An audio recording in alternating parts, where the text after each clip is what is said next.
Olá, telespectadores e ouvintes da nossa rede Alesp, mais um programa Alesp Conecta. E o de hoje eu vou ter uma conversa agora com o Luiz Felizardo Barroso, que é consultor financeiro e presidente da Cobrart. A gente vai conversar sobre inadimplência. Tudo bem, Luiz, com você? Tudo bem, Sérgio. Olha, ô Luiz, eu vou falar um trecho aqui, você me corrija se eu estiver errado, tá?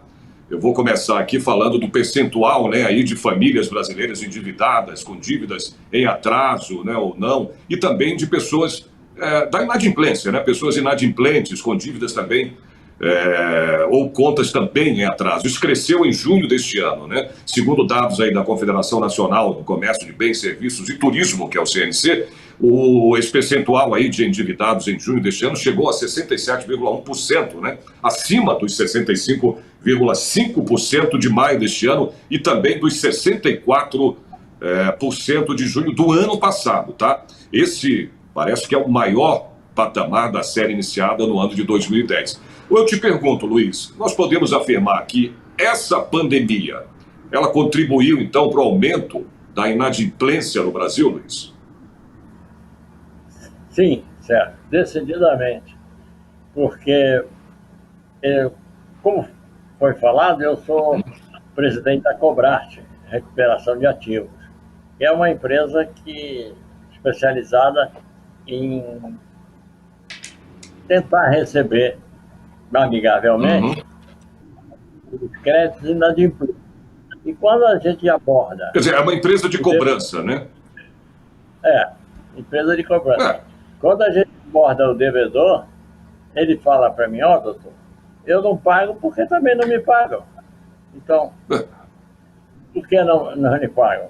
Porque as pessoas com a pandemia, empresas, sobretudo as pequenas e médias, cerraram suas portas, muitas, milhares não vão reabri-las, e com isso,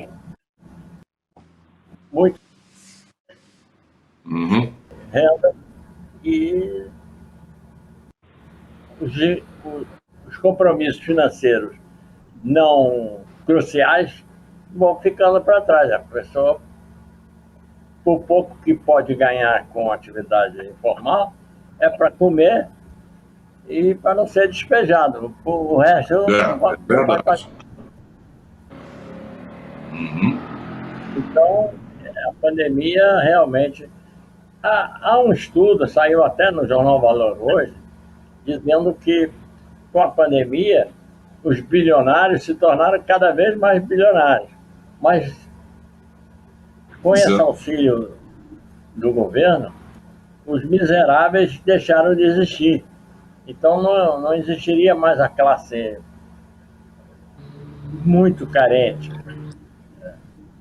Se bem que seja esse auxílio, ele é emergencial e, portanto, efêmero. E quando ele acabar, como é que vai ser? Não é sem razão que o governo está pensando em transformar o Bolsa Família em Renda Brasil, incorporando esses R$600 ao auxílio às pessoas mais necessitadas para todo sempre, para que a classe miserável não volte. Porque, segundo esse estudo, né, ao menos dos miseráveis nós ficamos livres. Outro dado importante, que é fruto da Covid, digamos até um bom fruto, é que as autoridades conseguiram chegar até os invisíveis. O governo não sabia exatamente quantos eram os necessitados no Brasil hoje. Então, necessitados de comida realmente, de alimento. E com isso, o governo fez um levantamento, se bem que continua fazendo, porque nem todo mundo tem CPF, né? A pessoa que não tem CPF não se preocupa com isso. Tem que botar comida na mesa, senão os filhos morrem de fome e os pais também. Quer dizer, é como se não existisse, né, Luiz? Se não tem o CPF, é como se você não existisse, né? E há uma corrente que defende, aliás, um presidente de uma grande multinacional, Big Tech, são empresas grandes como Google e outras de tecnologia, que estão tentando fazer serviços bancários, tentando atingir esse universo não bancarizado. Eles falam, até foi uma declaração do presidente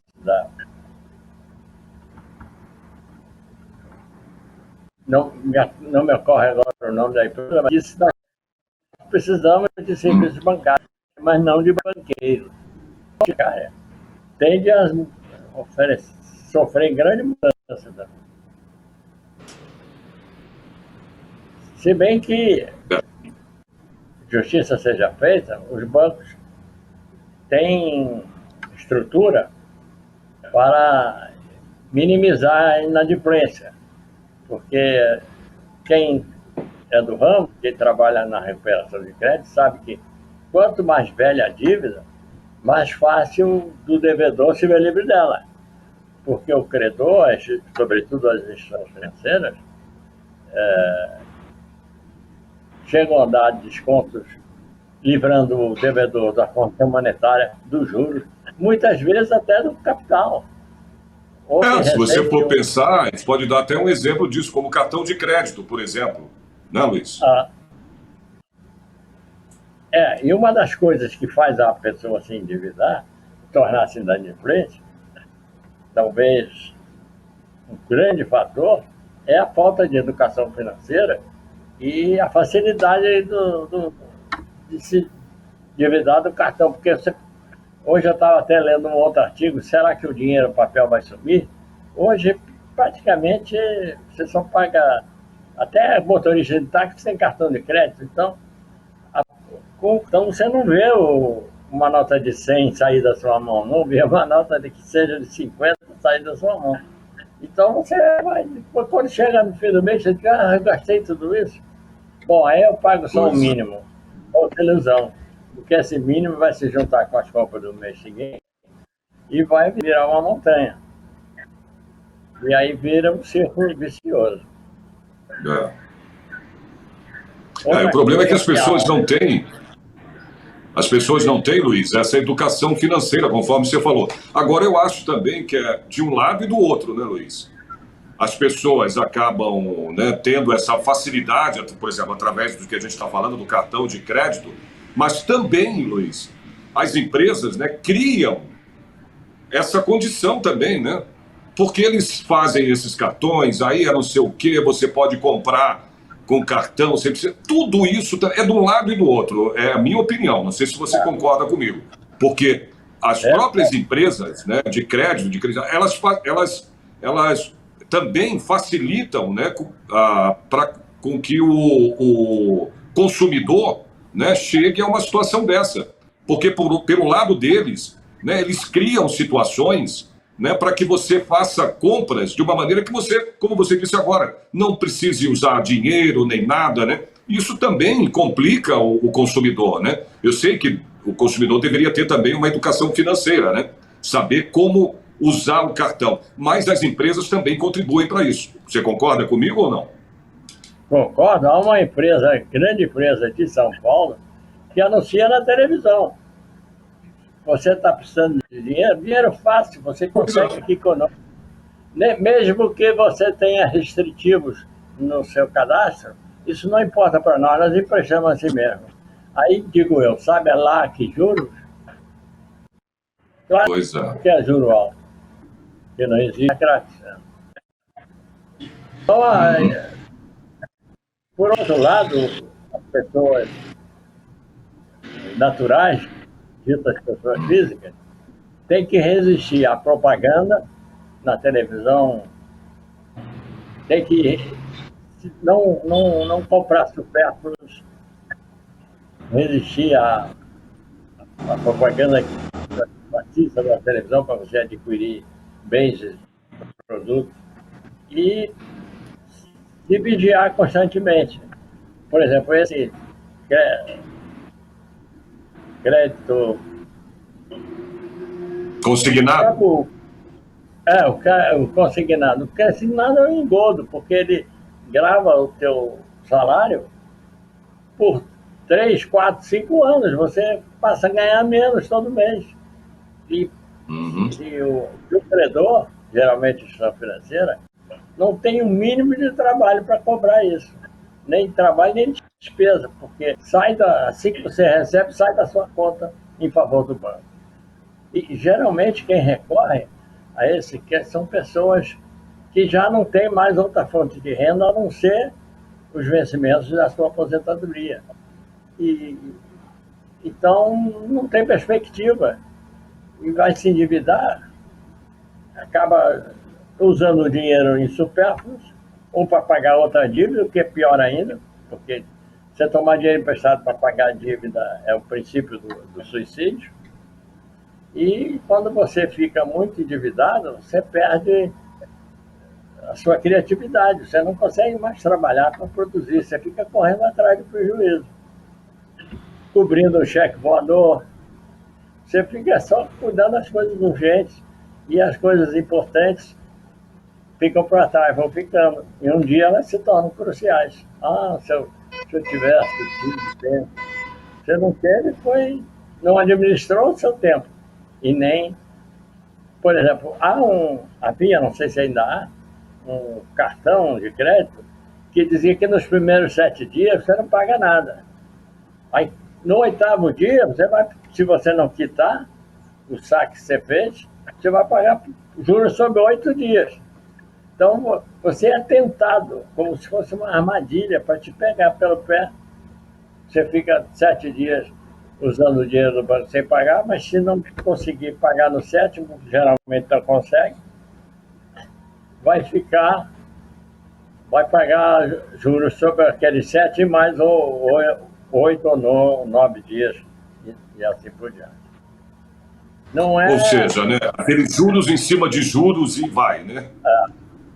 Exatamente. E se você vai entrar na justiça para reclamar contra os juros extorsivos, anatocismo é a figura jurídica, você acaba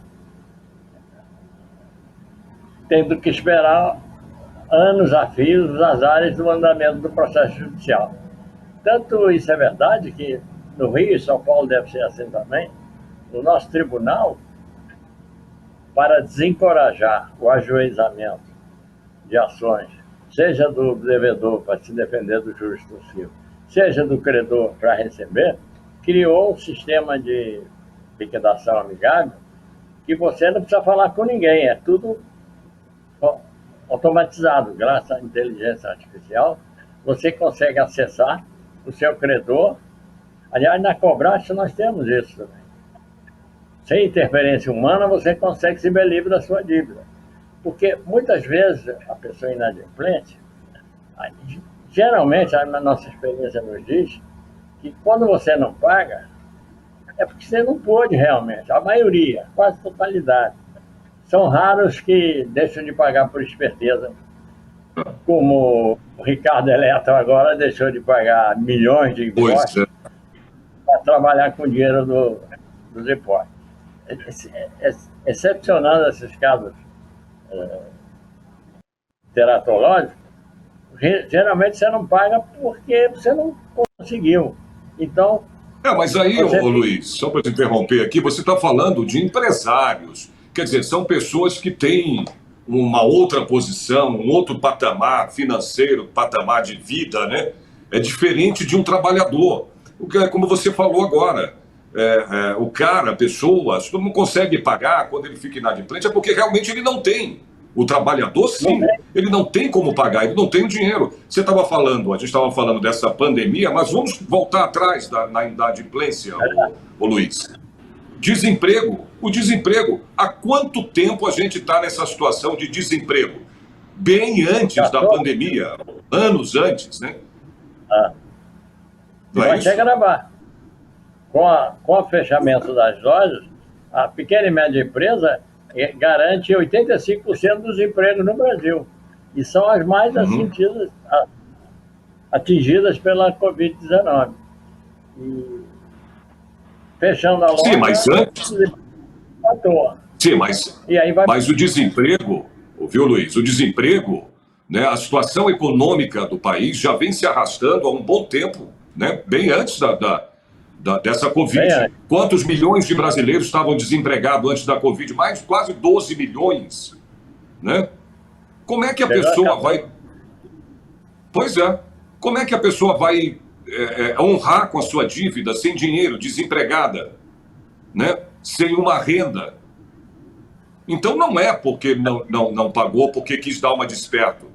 Né? É diferente de pessoas, de empresários, né? Como você citou, o Ricardo Eletro, tudo que tem. Aí, no caso, é uma questão de imposto, né? Ou do empresário não arcar com o imposto devido, né, ao governo. Mas o cara tem uma empresa, né, grande, é diferente. É diferente do trabalhador.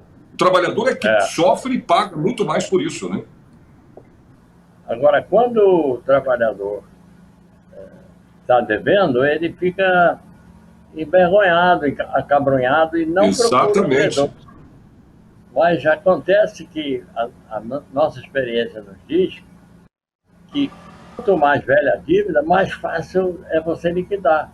Porque o credor, os bancos, por exemplo, quando jogam em lucro... Aí você tem o outro lado, né, Luiz? Você fica com o nome sujo, você fica com o nome sujo na praça, não pode comprar, você não consegue comprar a prazo, não consegue... Pô, se a pessoa já não tem dinheiro, como é que ela vai comprar à vista?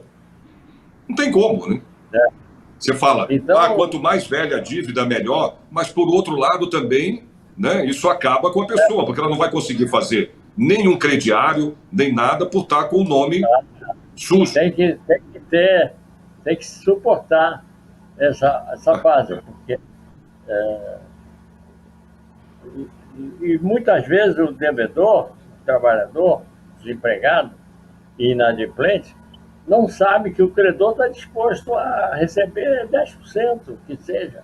Porque no caso dos bancos, por exemplo, eles já abateram do compulsório do Banco Central, já abateram no imposto de renda, então aquilo para eles já não representa mais nada. Pode não ter lucrado, mas prejuízo não tiveram. Então, por isso eles recebem até... Mas aí é preciso... Aí vem o papel das empresas de recuperação. Tem esse papel até social muito interessante, porque quando você está todo endividado com seus créditos nesse sentido, você perde até direito à sua cidadania. Então, quando você consegue limpar seu nome, você tem a sua cidadania plena restaurada. E sem contar que você endividado não tem sossego e acaba contraindo doenças por causa dessa situação de instabilidade financeira na qual você vive. A gente estava falando, Luiz, do desemprego tudo, mas quais outros fatores, né, impactam diretamente, vamos dizer assim, na saúde financeira do brasileiro? Os governos, de um modo geral, sempre se preocuparam com o montante da dívida pública ativa, mas nunca se preocuparam eficazmente com o montante da dívida privada ativa, que chega a trilhões de reais, somando todas as dívidas de todos os brasileiros, sejam pessoas físicas ou jurídicas. E eu acho que um dos fatores é que o brasileiro não tem esse cuidado de ser superavitário. Todos nós temos que ser superavitários, mesmo que não tenhamos empresa. Não precisamos ser lucrativos, mas precisamos ganhar um pouquinho mais, até se possível, do que aquilo que nós gastamos, ou então, as avessas, não gastar mais do que ganha. E com essas facilidades de crédito, você acaba esquecendo desse princípio e transfere o problema para o mês seguinte. Então, essa crise também não favorece nada, porque aumenta o desemprego e o devedor que precisa viver, vestir e comer, acaba tendo que, geralmente, quando perde emprego, parte para a economia informal. Se tem algum recurso, existe as micro franquias, que é uma válvula de escape para quando você perde o emprego, e tem algum recurso, geralmente na crise, o franchise floresce. Os que perdem o seu emprego, não tendo outro, parte para o empreendedorismo, vira empresário, ainda que seja de carrocinha de doces, o que for, ou de ensino, sendo professor da Kumon, né, que ensina matemática, línguas, enfim.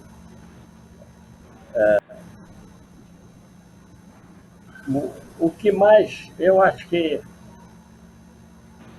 todo governo devia pensar nisso, criar emprego. É isso que interessa, porque criando emprego, você não precisa. Porque também o cidadão está muito, brasileiro pelo menos, está muito confiante no que o Estado, que o governo provém. Não é bem assim. Mas a atividade principal do ministro da Economia tem que ser desonerar as pequenas e médias empresas e criar situações que possam aumentar o número de ofertas de trabalho. Já não digo nem mais de trabalho com carteira assinada, porque estão querendo até flexibilizar um pouco a legislação trabalhista, mas a verdade é que o sonho de todo brasileiro é ter a sua carteirinha assinada, carteira de trabalho assinada.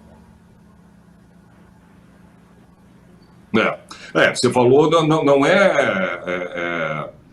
arrumar, como vamos dizer no popular, emprego, né?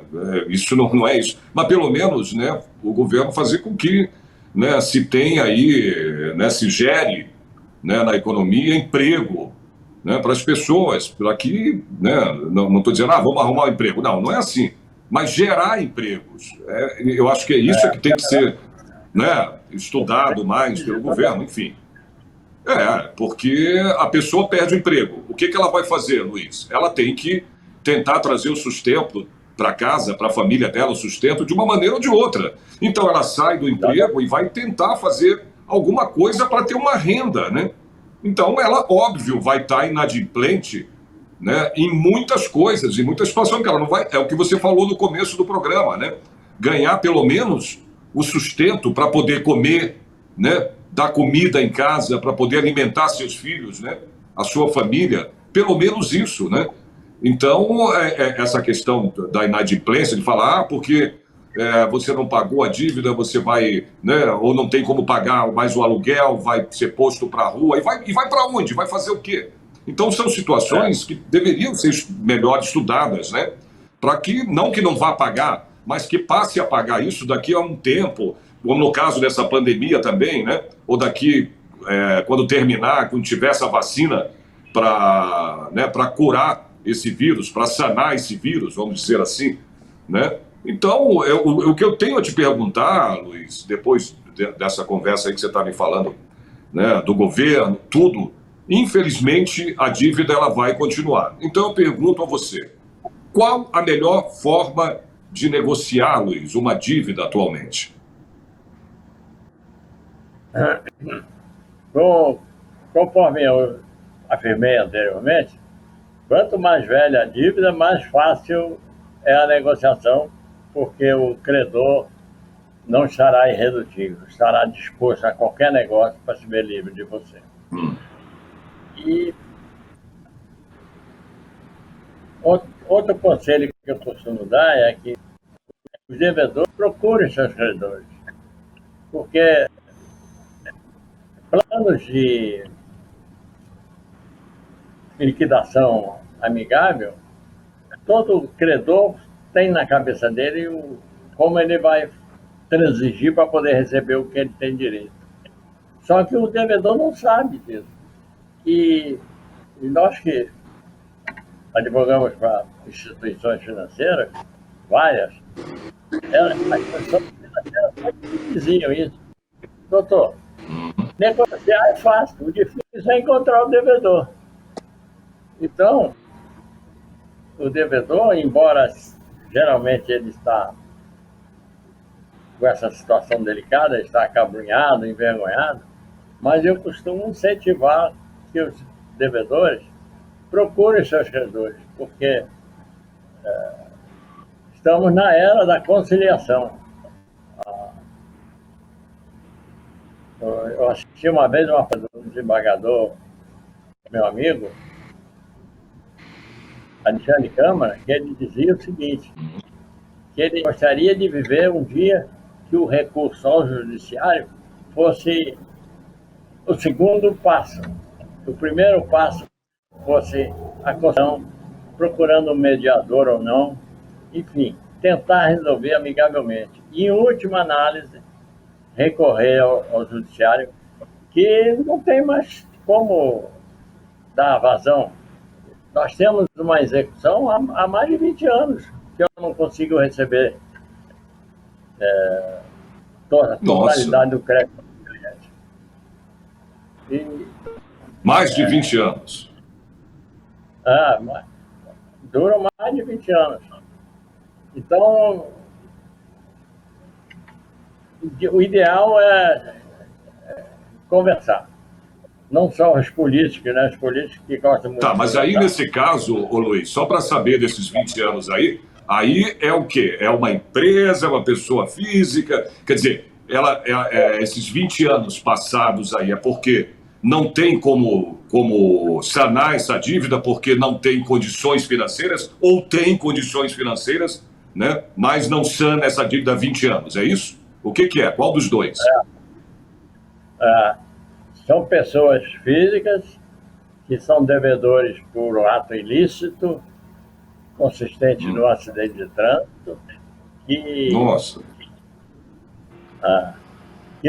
Que não pagam porque devem pensão alimentícia durante 10 anos, somados a mais ou menos 4 milhões de reais. E o pouco que se recebeu até hoje foi o seguro deles que nos pagou. A pensão alimentícia da cadeia, né? Da cadeia.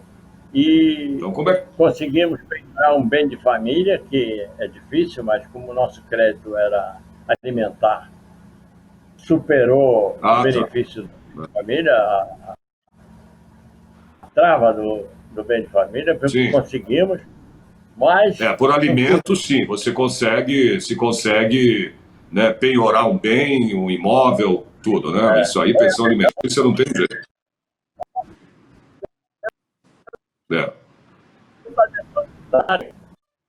E depois e os menores alimentando, né, já são maiores, um deles já está trabalhando, o outro é universitário ainda, mas direito é direito.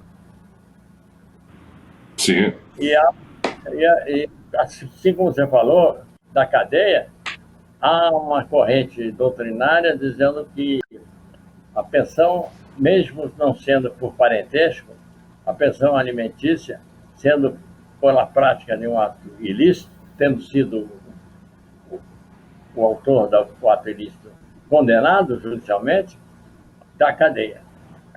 É a última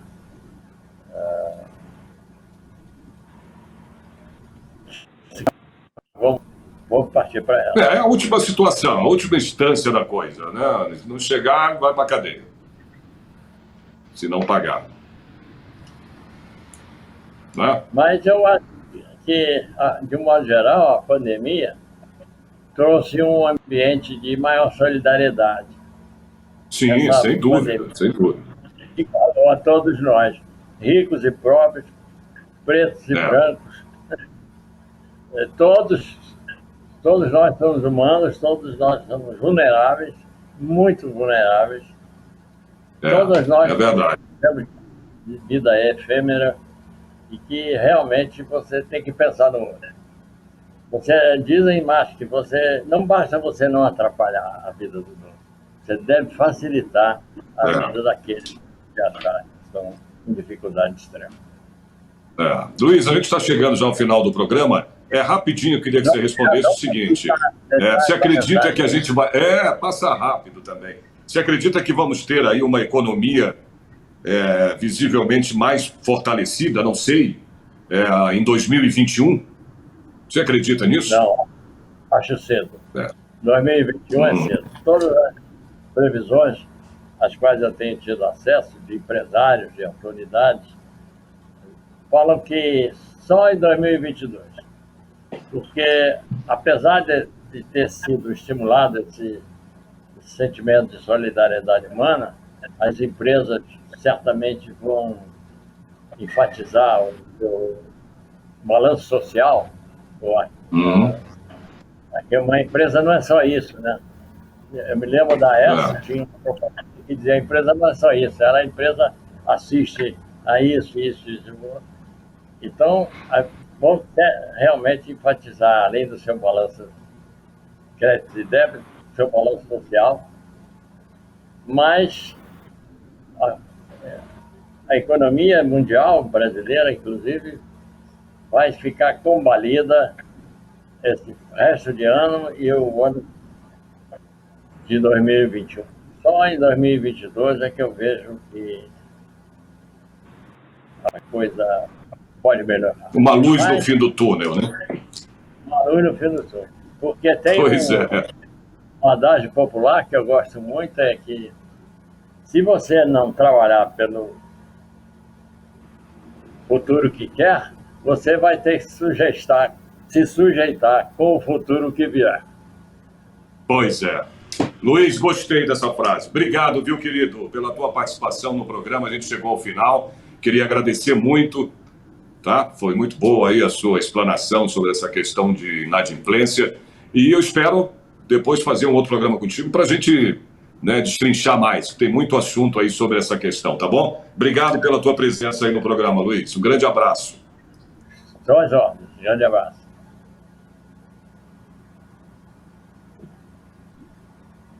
Esse foi mais um programa Lesp Connect. Eu conversei aí com o Luiz, Luiz Felizardo Barroso, que é consultor financeiro. A gente falou aí sobre a questão de dívidas, inadimplência, enfim.